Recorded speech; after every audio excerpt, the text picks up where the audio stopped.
مجھے کسی نے بتایا کہ حافظ حمداللہ صاحب نے صاحب کے بارے میں کہا، میں نے کہا حافظ حمداللہ کی بہت خدمات ہیں، حافظ حمداللہ ان لوگوں میں سے ہیں کہ اگر وہ غلط بھی بولیں تو اچھے لگتے ہیں، جتنی جرت کے ساتھ، اور جو انہوں نے مقدمہ لڑا ہے مدارس کا، علماء کا، ہمارے جو مین اسٹریم میڈیا میں جا کر، وہ بہت قابل قدر ہے۔ تو باقی ان کے ساتھ ان کو کوئی غلط فہمی ہو گئی ہے تو یہ 2-3 ملاقاتیں ان سے ہو جائیں گی تو انشاءاللہ یہ مسئلہ ٹھیک ہو جائے گا۔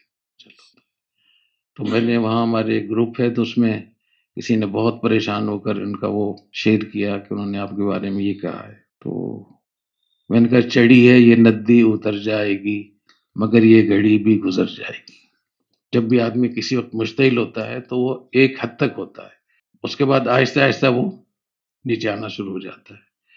تو انشاءاللہ جب ملاقات ہوگی تو اچھے طریقے سے ملیں گے، ایک دفعہ ملیں گے تو ایک تہائی ٹھیک ہو جائے گا، دوسری مرتبہ ملیں گے 3 مرتبہ میں صاف ہو جائے گا۔ چلو، باقی جہاں تک اس کی بات ہے کہ مجد الفسانی کے بیٹے وہ ہیں، تو میں بھی الحمدللہ مجد الفسانی کا بیٹا ہوں، اور بھائیوں میں کبھی مسئلہ بھی ہو جاتا ہے، غلط فہمی بھی ہو جاتی ہے، لیکن ہیں سب ایک ہی باپ کے اولاد۔ تو مجدد صاحب کا میں ان کو مشورہ دوں گا، حافظ حمداللہ صاحب کو، کہ ایک دفعہ مجدد صاحب کو باقاعدہ پڑھ لیں اچھے طریقے سے۔ مجدد صاحب کا تو سب سے بڑا امتیاز ہی یہ تھا کہ انہوں نے اکبر جیسے بے دین آدمی کے ساتھ مل کے انہوں نے اصلاح کی کوشش کی۔ جہانگیر جو ان کا بیٹا تھا، ان کے ساتھ مل کر انہوں نے اصلاح کی کوشش کی، اور 3 انہوں نے گروپ بنائے۔ ایک وہ جو اکبر بادشاہ کے قریبی لوگ تھے، ساتھ رہنے والے، جس کو کچن کیبنٹ کہتے ہیں۔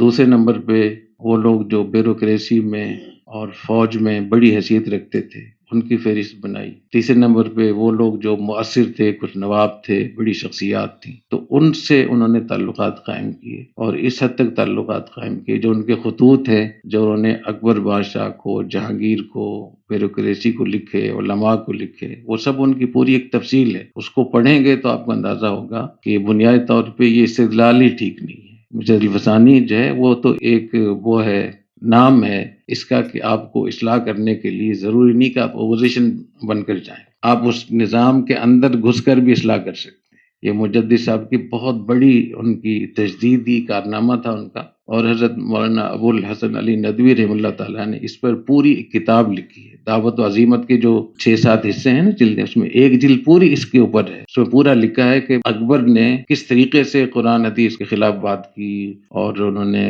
زنا کو جائز قرار دیا، اور آگرہ میں ایک بستی آباد کی، اس کا نام تھا شیطان پورا، بستی کا نام۔ اس میں نوجوان لڑکے لڑکیاں رکھے جاتے تھے زنا کرنے کے لیے۔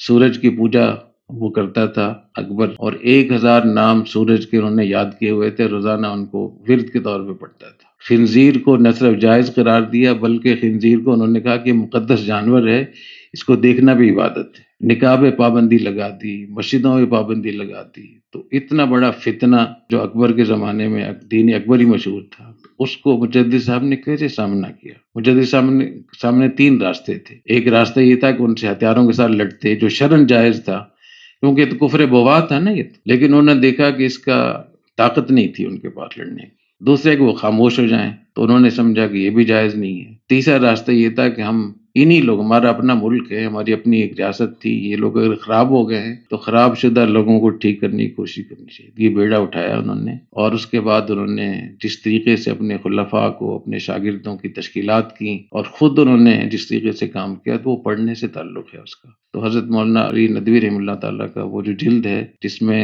خاص طور پہ مجد الفسانی کے بارے میں پوری جلد ہے اس کے اوپر، اور اتنی تفصیلات ہیں، اس کو ضرور پڑھنا چاہیے۔ تو مجدد صاحب کے بہت اس کے اثرات ہوئے۔ جو سہارنپور کا جو ان کا آرمی چیف تھا، جہانگیر کا جو آرمی چیف تھا، وہ مجدد صاحب سے بیعت ہو گیا۔ مجدد صاحب نے اس کو خلافت دی، جہانگیر کے آرمی چیف کو مجدد صاحب نے خلافت دی، اور سہارنپور میں رات میں لوگ لائن میں لگ جاتے تھے کہ آرمی چیف سے بیعت ہونا ہے، تو بہت سے لوگوں کو موقع نہیں ملتی، اتنی لمبی لائن لگتی تھی بیعت ہونے کے لیے۔ اور جو ان کی جو کچن کیبنٹ تھی، اس میں کافی لوگ تھے جو مجدد صاحب کی بات سے بڑے متاثر ہوئے۔ تو جہانگیر کو کسی نے بتایا کہ یہ خود بادشاہ بننا چاہتا ہے، تو جہانگیر نے اس بات پہ گرفتار کیا مجدد صاحب کو، اور انٹیلیجنس والوں سے کہا کہ دیکھیں ان کے کیا خیالات ہیں، کیا نظریات ہیں۔ تو گوالیار کا جو قلعہ تھا، وہاں حضرت وہاں گرفتار ہے 3 سال۔ تو ان لوگوں نے کہا کہ اس کا کوئی مقصد نہیں، یہ اللہ اللہ کرتا ہے، انتہائی مخلص آدمی ہے، دنیا بالکل مقصد نہیں ہے، اور یہ جو بھی کچھ کہتا ہے وہ اخلاص سے کہہ رہا ہے۔ تو اسی دوران پھر جہانگیر کو خواب میں نبی کریم صلی اللہ علیہ وسلم کی زیارت ہوئی، اور آپ نے ان سے فرمایا کہ آپ نے کتنے بڑے آدمی کو گرفتار کیا ہوا ہے، یعنی خواب میں ڈانٹ پلائی نبی کریم صلی اللہ علیہ وسلم۔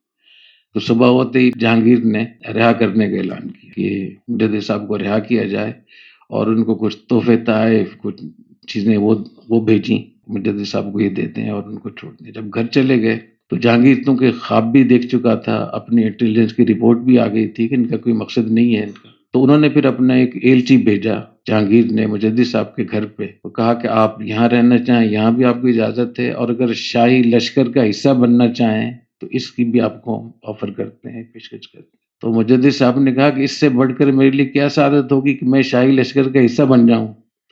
تو حضرت میرے خیال میں 3 دن بھی نہیں ٹھہرے ہوں گے گھر پہ، پھر واپس آئے اور شاہی لشکر میں ہی وقت گزارا۔ تو شاہی لشکر میں جا کر جو وہاں جتنے بھی ان کے لوگ تھے، انہوں نے حضرت مجدد صاحب کی وہ تربیت سے اتنے متاثر ہوئے، اور جہانگیر بھی توبہ طائب ہوا۔ جہانگیر نے پھر ایک دن مجدد صاحب سے کہا کہ میں بہت گناہگار ہوں، میں پریشان ہوں کہ آخرت میں کیا بنے گا میرا، تو میں نے تو کوئی نیک کام کیا ہی نہیں۔ مجدد صاحب نے کہا کہ میں آپ سے وعدہ کرتا ہوں کہ میں آپ کے بغیر جنت میں نہیں جاؤں گا۔ اس پہ جہانگیر رونے لگا۔ تو مجدد صاحب کا تو یہ ان کا چہرہ ہے، یہ ان کا کارنامہ ہے، یہ ان کی تجدیدی چیز ہے۔ تو میں حافظ حمداللہ صاحب کو ضرور مشورہ دوں گا کہ مجدد صاحب کی ایک اس کو پڑھیں۔ حافظ حمداللہ صاحب کا بیٹا خود فوج کا افسر ہے، پتہ ہے آپ کو، کیپٹن ہے وہ، اور بہت خوبصورت جوان ہے ماشاءاللہ۔ تو اس سے معلوم ہوتا ہے کہ جو اپنا بیٹے کو فوج میں افسر بنا رہا ہے تو وہ ہماری پارٹی کا ہے۔